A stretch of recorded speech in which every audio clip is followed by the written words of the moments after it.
شلونكم؟ ان شاء الله تكونوا بخير يا رب. رايك الفيديو اشتركوا بالقناة وخليكم بالفيديو. طبعا هاي لطالبة اعطوها درجاتها يعني سعيها النهائي، لكن ما طلعت اعفاء عام. يقول او هي الام تقول اصلا احنا عبالنا بنتنا معفية اعفاء عام بحكم درجاتها جدا عالية، معدلها العام 87، لكن يعني هذا الشرط الثاني. لكن الشرط الاول لازم اقل سعة 75 وفوق، كل درجات 75 وفوقها ما محققتهن، لكن فقط في مادة اللغة الإنجليزية عبالهم من الأستاذ العفو مساعدتها ومواصلتها، لكن منطتها 68 بالفصل الثاني، لذلك طالع سعيها 70. فالأم تقول يعني ويا من يعني نتكلم أو نحكي غير أن نوصل رسالة للأساتذة، يعني إذا عندك طالب متفوق ودرجاته كلها عالية وأنتم أصلا أنتم تعرفون طبعا شروط الإعفاء، لازم السعي النهائي مال كل مواد 85، لكن السعي لكل مادة 75 وفوق هي محققة الشرط الثاني مال 85 اعلى بعد من يردونه، مطلع 87 بالمعدل النهائي لان درجاته فوق المواد كلها عاليه.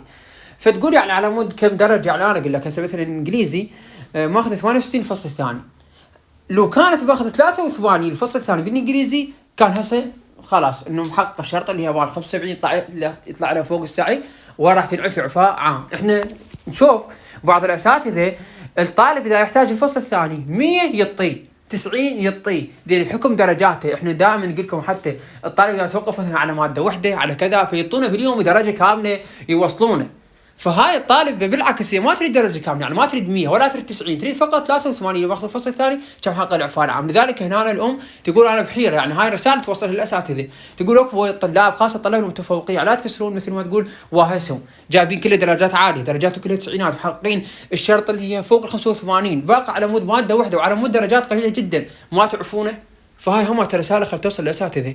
كل التوفيق لكم يا رب. اكو بعض الطلبه يستاهلون، لان هو مثلا مو مثلا درجاته مش زينه، مو مثل كذا، لا درجاته كلها واصله، درجاته كلها محققه الاعفاء ومحققه الاعفاء العام، يعني مثل ما تقول كشرط ثاني، باقي فقط الشرط الاول وباقي فقط على ماده واحده، باقي على درجات قليله. فمثل هيك الطلاب اكيد يستاهلون الاعفاء، يعني ليش احنا نكسر واهسهم وكذا، وهذا حقهم يعني كشيء قليل.